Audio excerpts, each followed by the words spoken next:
Hello everyone दोस्तों, मैं अरुण शर्मा। आप देख रहे हैं द सोच। दोस्तों, इस वीडियो में बात करने वाले हैं महाराष्ट्र के सियासी दंगल के बारे में कि बीजेपी ने सरकार बना तो ली, पर बीजेपी के उप मुख्यमंत्री जो एकनाथ शिंदे बीजेपी के साथ किसी भी रूप में सहमत नहीं है। देवेंद्र फडणवीस और एकनाथ शिंदे की दूरियां बढ़ती जा रही हैं, यहां तक कि दोनों में खेला होने की कगार पे है। दोस्तों, अगर आप चैनल पे पहली बार हैं, जुड़ सकते हैं। सारी वीडियो को देखने बात करते हैं एकनाथ शिंदे के बारे में, जो उद्धव ठाकरे की सेना को तोड़ मरोड़ कर जिन्होंने सेना खड़ी कर ली और जो बीजेपी के लिए लंबी लंबी हुंकारे भरते थे, बीजेपी के लिए गाल बजाते थे, आज बीजेपी ने एक जीत के बाद उनकी जो हालत की है वो एक नाथ सिंह ठगा सा महसूस कर रहे हैं।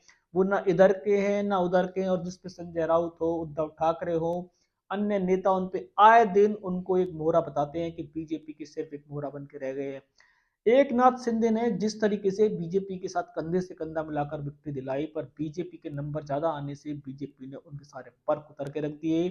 कोई भी मंत्रालय उनकी डिमांड के अनुसार नहीं दिया गया। यहाँ तक कि अब देवेंद्र फडणवीस कोई भी बड़े फैसले लेने में एक नाथ शिंदे तक को पूछने की जरूरत नहीं समझते, सिर्फ वो एक कागज के रूप में उप मुख्यमंत्री रह गए हैं। अब इसी बीचों बीच देखा जाए तो महाराष्ट्र में बीएमसी चुनाव की लहर जोर पकड़ती जा रही है, जिसमें बीएमसी चुनाव में सब अपने अपना बल दिखाना चाहते हैं, चाहे उद्धव ठाकरे हो, चाहे शरद पवार हो, चाहे बीजेपी हो। बीजेपी ने उसमें नया ड्रामा शुरू किया है। वो एक नाथ शिंदे को तो बहुत दिनों से साइड करती आ रही थी।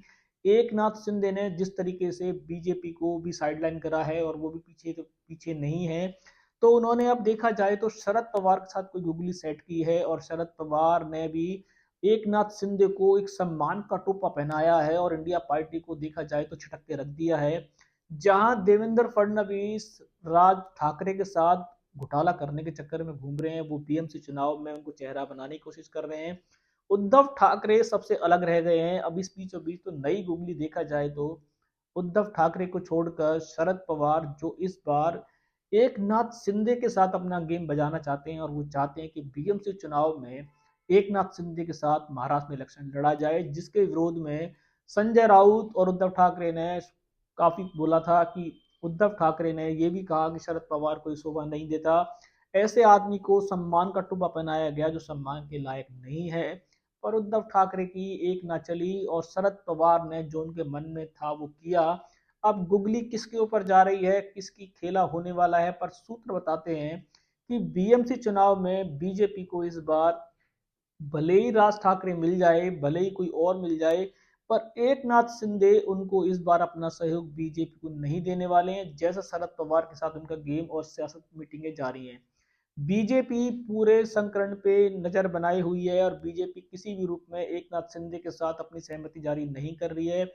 देवेंद्र फडणवीस का और एक नाथ शिंदे का 36 का आंकड़ा बढ़ता जा रहा है, और वो आए दिन दोनों एक दूसरे पे बिना नाम लिए ऐसी ऐसी टीका कड़ी कर रहे हैं जो सुनने में भद्दी नजर आती है। इसी का बीच का फायदा उठाने के लिए शरद पवार, जो वहां के सबसे बड़े मोहरेबाज माने जाते हैं, उन्होंने तुरंत एक नाथ शिंदे को लपक लिया है, और एक नाथ शिंदे को लपक के उन्होंने अब बीएमसी चुनाव के लिए क्या दाल पका रहे हैं, कुछ समय में रिजल्ट आ जाएगा कि क्या एक नाथ शिंदे ने का जो सम्मान था वो एक महज सम्मान था, या शरद पवार ने फिर दोबारा से नई करवट बदल दी है, और ये करवट बीजेपी और उद्धव ठाकरे के लिए अच्छे संकेत नहीं है। इस रुझान पे सर्टिफिकेशन लेके आएंगे। अगर आप चैनल पे नहीं जुड़े हैं, जुड़ सकते हैं हमारे आने वाली सभी वीडियो को देखने में। मैं अरुण शर्मा मिलूंगा नई सोच के साथ। अपना ध्यान रखें। नमस्कार।